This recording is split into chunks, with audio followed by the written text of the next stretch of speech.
Okay, that's better.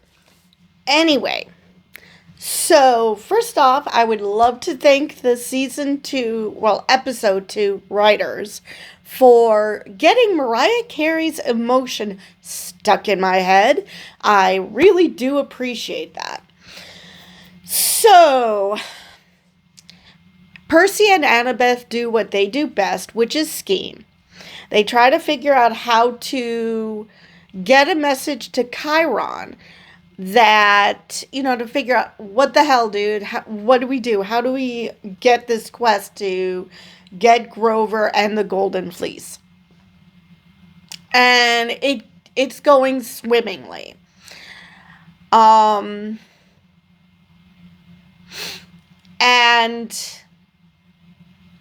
unfortunately, Percy gives Tantalus enough information that he uses it to claim Percy's dream for himself. Which, when Percy mentions it, he's just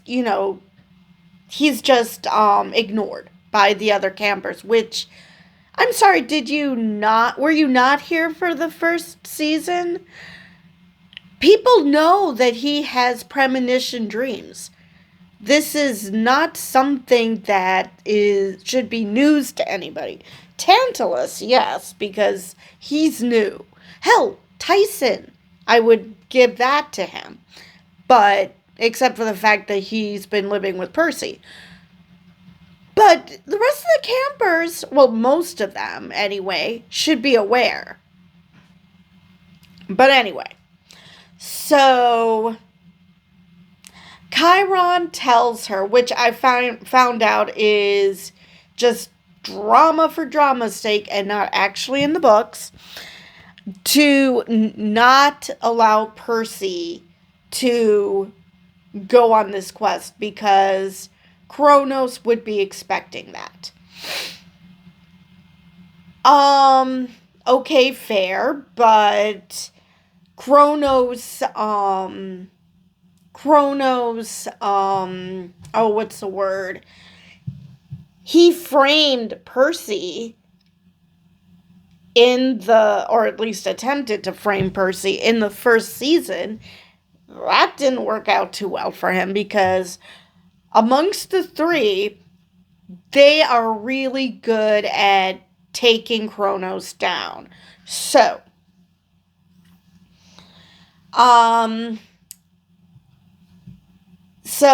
at least now we know what the demon pigeons are. They were hovering overhead, hovering, and they finally make it through the barrier. Now, the one thing that Tantalus said later, which is new, is that the magic barrier has a week. Now, Percy didn't know that one. So, I don't know where he got that one, but at least he gave a source for that, as opposed to claiming that he knew that himself. Which, I don't know why he's claiming godlike powers when everybody freaking knows that Tantalus has nothing to do with the gods except for the fact that he's a colossal asshat who got punished by the gods. So, yeah. Anyway, first, I just love it that he's screaming like a little girl when the demon pigeons attack. I honestly thought that was going to be where Annabeth got the idea to play Mariah Carey because of her high notes. But no, she mentioned about how Hercules took down these birds. And I'm like, you can literally hear Tantalus screaming like a little girl. And it's affecting the birds. You didn't need to know about Hercules. But anyway. But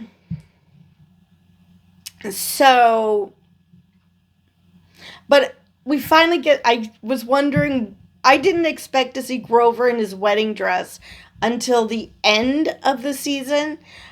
But apparently the monster that kidnapped him, he thinks he's a girl. And wants to marry Grover. And so Grover is going along with it because it's keeping him alive, which, fair. Grover is a little unsure about Tyson, but not because he's a Cyclops, because, he's a satyr, so. But because of how Annabeth is going to take it.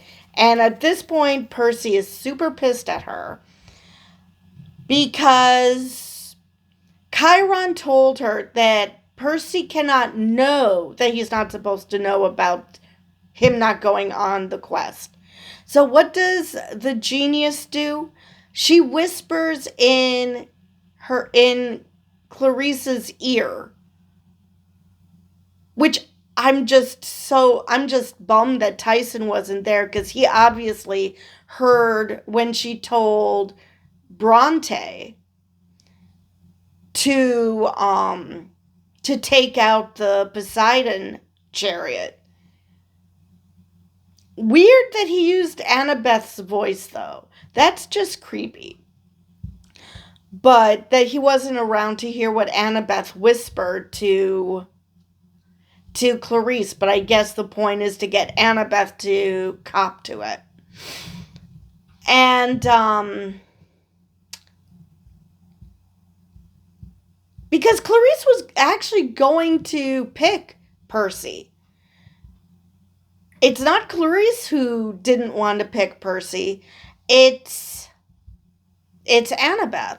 Now, that Chris Rodriguez, is he a character from the first season? Do we know which house he's in? Which god is his parent? Because it seems like he's not a fan of Clarice. Like, she tried to be all tough and get in his space, and he's like, yeah, back up a little bit. And everyone just laughs at Clarice because, he totally deflated her tough guy persona. So Annabeth, starts to kind of sort of tell Percy. And basically she said, well, Chiron told me not to. And she still is tiptoeing around why he's not supposed to go on the quest, instead of just saying Kronos has something to do with it. Now, I wonder if, because Tantalus is acting very bizarre. He gave the quest to Clarice, which, granted, she won the chariot race in the sense that she finished it, as opposed to, freaking out about birds. So I guess by that case, but they're going to rerun the race. So her win should be void then. But yeah, there's just something about Tantalus. Maybe it's because he wears black all the time. And I'm conditioned that growing up that the bad guys wear black. I found it entertaining how they were like, how Tantalus was perfectly cool with death. It's like, yeah, I guess there should be no killing, but if it happens, oh well.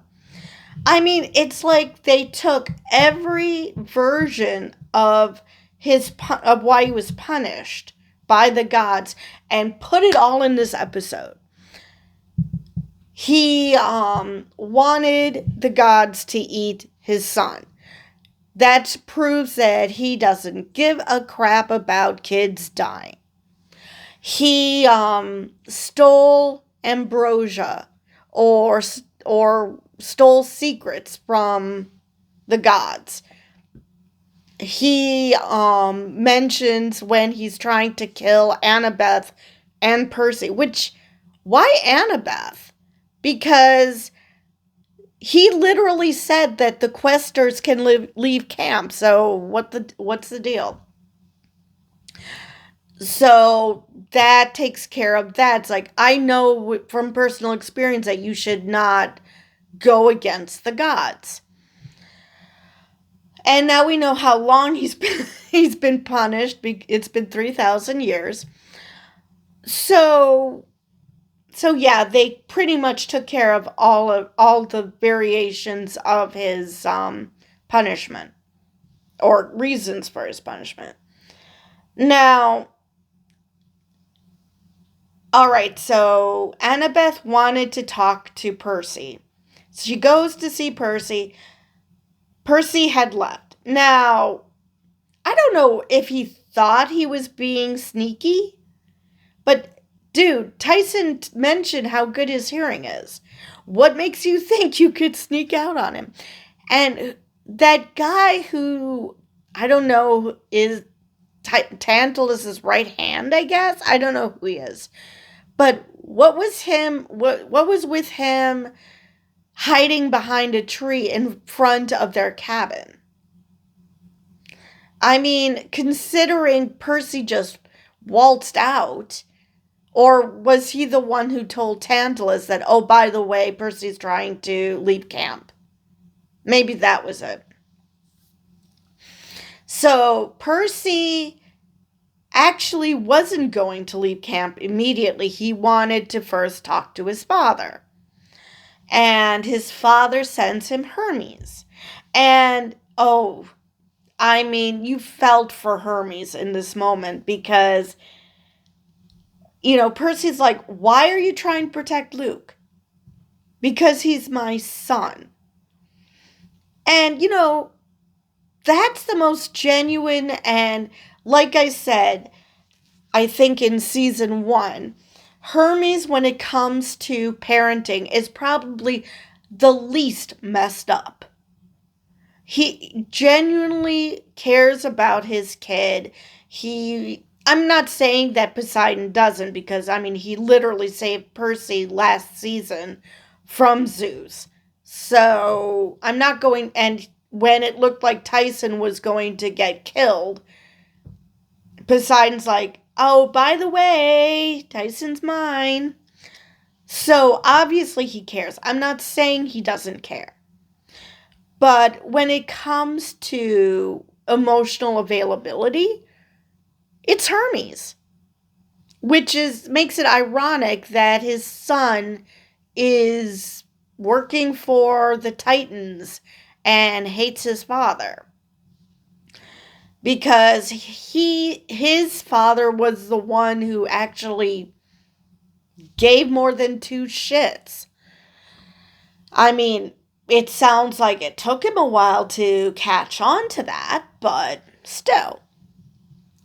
So you felt for him. And then he's like, oh yeah, the ship's leaving, so you might want to take your boat. It's like, what boat? Oh. It looked like a rubber dinghy. But, so Hermes then disappears. Annabeth comes. Like I said, she almost tells Percy, what's the deal, why he couldn't be a part of this, which he's not going to stop having these dreams and, trying to help. So, why are we doing this again? And Tantalus wants to kill them with a crossbow made by the Hephaestus clan. And he's like, talking up the Hephaestus clan like he's just learning what a good craftsman that clan is. Like, yeah, we all know that. But anyway, Tyson just takes him down. Because, again, awesome hearing. And the 3 of them embark on their quest. Now, that just leaves Clarice and this Chris Rodriguez. So I really, really wonder what's going to happen when Annabeth doesn't show up. Is Clarice going to then embark on this quest by herself? Is this Chris Rodriguez going to come with her? Because he seemed a little, like, what the fuck? Why are you picking me? What's going on? Is this a trick? What's happening? So I don't know if he's going to embark on this quest with her, or if now that she knows what's happening, that she'll just, catch up with the others. Or maybe she's gonna leave Camp Half-Blood and they're going to, hail her or something. It's like, hi, Clarice, want to join us? Now, Annabeth said that we can't go back to Camp Half-Blood. But, which is why I'm thinking that there's got to be a twist with Tantalus. Because it's very, very convenient that, again, they got rid of him because he's Kronos' kid, even though most of the gods are, the upper tier gods. Zeus, Poseidon, Percy mentioned Zeus, but also Poseidon, Hera, Hestia, that whole level of gods are children of Kronos. So it's not like it's just Chiron. So obviously there's something sus about Tantalus. And now that they're saying, oh, we can never go back. That's not going to happen. They're going to go back. First off, they have to return the Golden Fleece because that's the whole point. Or they're just going to send it with Grover. I'm not sure. But there's always a twist. And so they're going to go back to Camp Half-Blood. Whether Tantalus is in cahoots with Kronos or if he's just, a chaos agent, I do not know. But there's something that's way too convenient right now.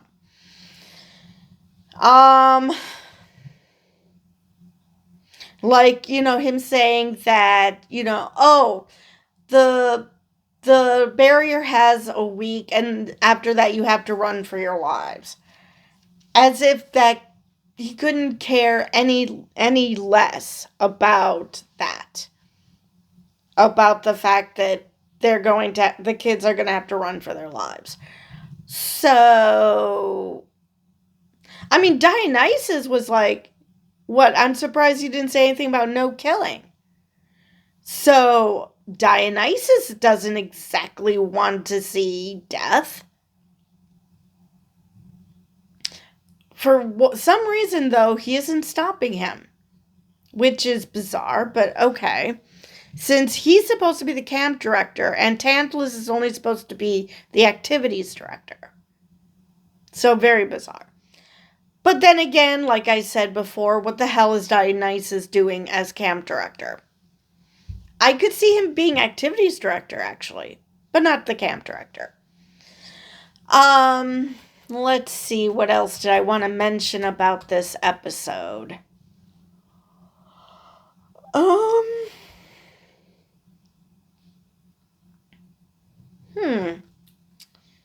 Let's see here. I think I covered everything I wanted to. Oh yes, one more thing.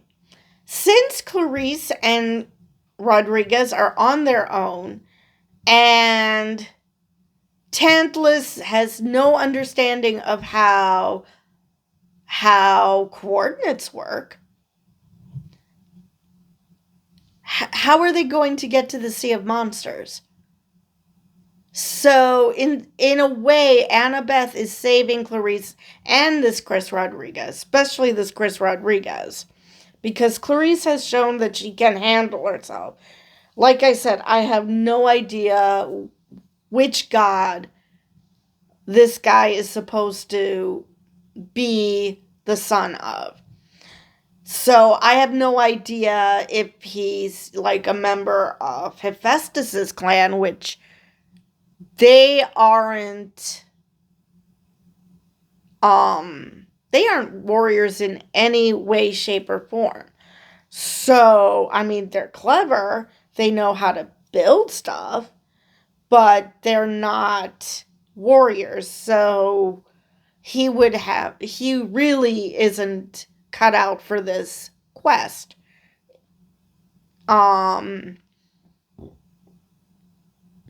Because he can't be the House of Ares, because he and Clarice were in different chariots. Poseidon, no. Artemis, no. I mean, there's still plenty of gods to choose from. But which one of them would scream warrior at any point? So it's actually to his benefit, not Clarice's, but his benefit, that they have no idea where they're going. But like I said, who knows? Maybe they'll reach the ship and pick up Clarice at some point. I mean, who knows? Again, I don't know if Chris is going to contribute. How is he going to contribute? Because I don't know who his parent is. I think I've covered everything I wanted to in this episode. So with that, I will see you guys in the next video.